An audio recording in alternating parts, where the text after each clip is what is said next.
Welcome to Kenton Teaches. Enjoy the video. You start by enabling WSL and choosing a distro. Run the PowerShell command to enable the feature, then install a distro from the store or use WSL install to get Ubuntu quickly. Once done, set the default to WSL2 so you get the full Linux kernel and better performance. You should also confirm virtualization is enabled in your BIOS or UEFI.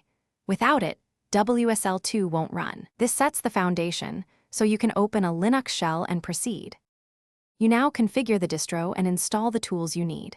Create your Linux user and password, then run sudo apt update and sudo apt upgrade y to bring packages current.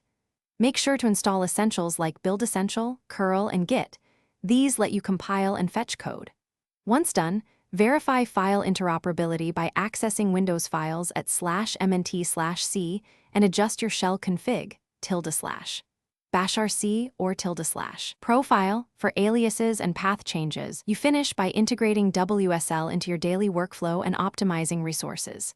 Configure, WSL config to cap memory and CPUs if needed, and use WSL conf to tweak auto-mount behavior for faster file access. Once done, set your preferred distro as default and export backups with WSL export for safekeeping. If something breaks, restart WSL with WSL shutdown. Check Windows firewall rules and your distro's resolve. Conf for DNS issues and synchronize the clock. These quick steps resolve most common problems. Thanks for watching. Please subscribe if this video was helpful.